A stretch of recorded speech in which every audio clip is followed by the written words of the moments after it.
Otak adalah salah satu organ kompleks dalam tubuh manusia. Otak tersusun atas 100 miliar sel saraf atau neuron. Struktur otak terbagi menjadi tiga. Yang pertama, otak depan atau forebrain. Otak depan meliputi korteks cerebri, kelenjar pituitari, bulbus olfaktorius, dan sistem limbik yang meliputi hipotalamus dan hipokampus. Yang kedua, otak tengah atau midbrain. Otak tengah meliputi tegmentum yang terdapat banyak nuklea, colliculus inferior, dan colliculus superior. Yang ketiga, otak belakang atau hidbrain. Otak belakang meliputi medulla oblongata, pons sporoli, dan cerebellum atau otak kecil.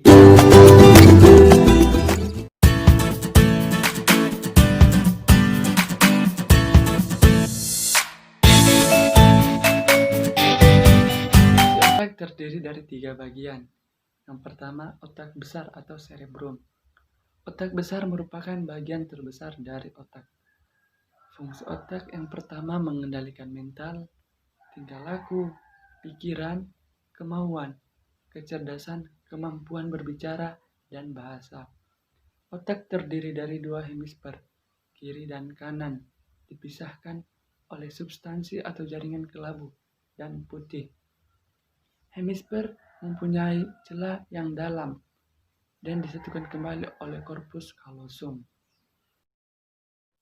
Yang kedua, otak kecil atau cerebellum. Otak kecil berfungsi menjaga keseimbangan, menampilkan kegiatan kompleks tanpa berpikir, berjalan, berenang, naik sepeda. Bila terjadi kerusakan otak kecil, maka diperlukan konsentrasi penuh untuk melakukan kegiatan, atau bahkan tidak dapat melakukan sama sekali, kehilangan kendali otot, dan jalannya sempoyongan. Yang ketiga, medulla oblongata. Medulla oblongata adalah bagian otak yang berfungsi mengontrol denyut jantung, tekanan darah, dan pernapasan. Semua pekerjaan yang ditangani oleh medulla oblongata bersifat di luar kesadaran.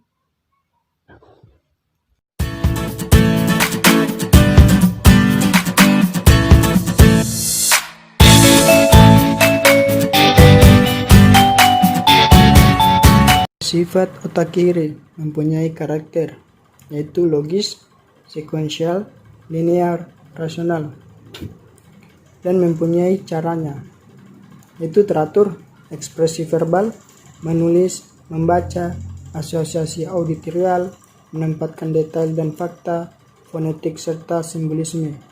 Sedangkan berpikir otak kanan mempunyai karakter, yaitu bersifat acak, tidak teratur, intuitif dan holistik, banyak terlibat dalam yaitu kegiatan nonverbal, perasaan dan emosi, kesadaran yang terkait perasaan, kesadaran spatial, pengenalan bentuk dan pola seni, kepekaan warna, kreativitas dan visualisasi.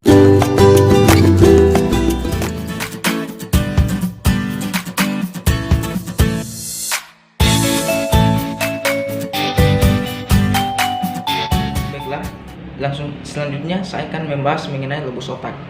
Lobus otak terdiri dari 4 bagian. Yang pertama lobus frontal, lobus parietal, lobus occipital, dan lobus temporal. Langsung saja saya akan menjelaskan dari keempat lobus tersebut. Yang pertama, lobus frontal. Lobus frontal ini memiliki peran yang sangat penting dalam pengendalian emosi, pengambilan keputusan, memori, cara berpikir atau nalar, dan kepribadian. Tetapi di dalam lobus frontal ini berisi juga korteks motorik yang bertugas untuk mengirim sinyal ke gerakan tubuh untuk mengendalikan otot kita.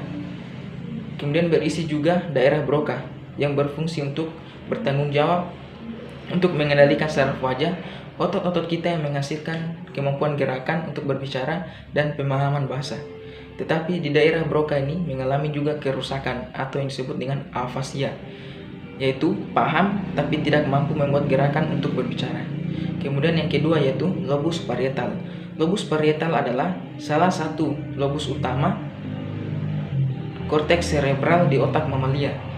Adapun fungsi dari lobus parietal adalah dalam indera dan mengintegrasikan penginderaan serta kesadaran spasial dan persepsi. Kemudian yang ketiga yaitu lobus occipital. Lobus occipital adalah pusat pemrosesan visual dari otak mamalia yang mengandung sebagian besar dari wilayah anatomi korteks visual. Adapun fungsi dari lobus occipital ini yaitu mengolah, integrasi, interpretasi, hasil penglihatan, dan rangsangan visual. Kemudian yang keempat yaitu lobus temporal. Lobus temporal adalah kawasan otak besar yang terletak di bawah sulcus lateral yang berada di kedua belahan serebral otak mamalia. Adapun fungsi dari lobus temporal ini adalah dalam pendengaran, mengorganisasi atau pemahaman bahasa, serta information retrieval atau ingatan dan pembentukan ingatan.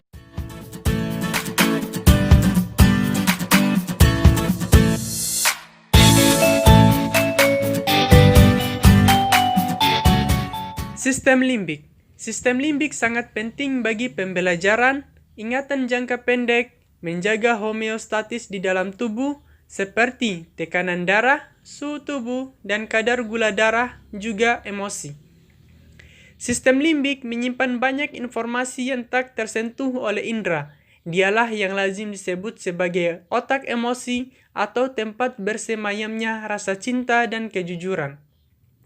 Menurut Carl Gustav Jung, menyebutnya sebagai alam bawah sadar atau ketaksadaran kolektif yang diwujudkan dalam perilaku baik seperti menolong orang dan perilaku tulus lainnya. Sistem limbik terdiri dari hipotalamus, amigdala, hippocampus, dan kelenjar pituitari. Yang pertama, hipotalamus. Hipotalamus berfungsi sebagai operator, yaitu mengatur hormon, hasrat seksual, emosi, makan, minum, suhu tubuh, keseimbangan kimiawi, tidur dan bangun, sekaligus mengatur kelenjar utama dari otak, yaitu kelenjar pituitari. Yang kedua, amigdala. Amigdala berfungsi sebagai bagaimana menyimpan informasi dan mengolah emosi. Yang ketiga, hippocampus. Hippocampus berfungsi sebagai pemrosesan dan penyimpanan informasi. Yang keempat, kelenjar pituitari. Kelenjar pituitari berfungsi mengatur kelenjar endokrin.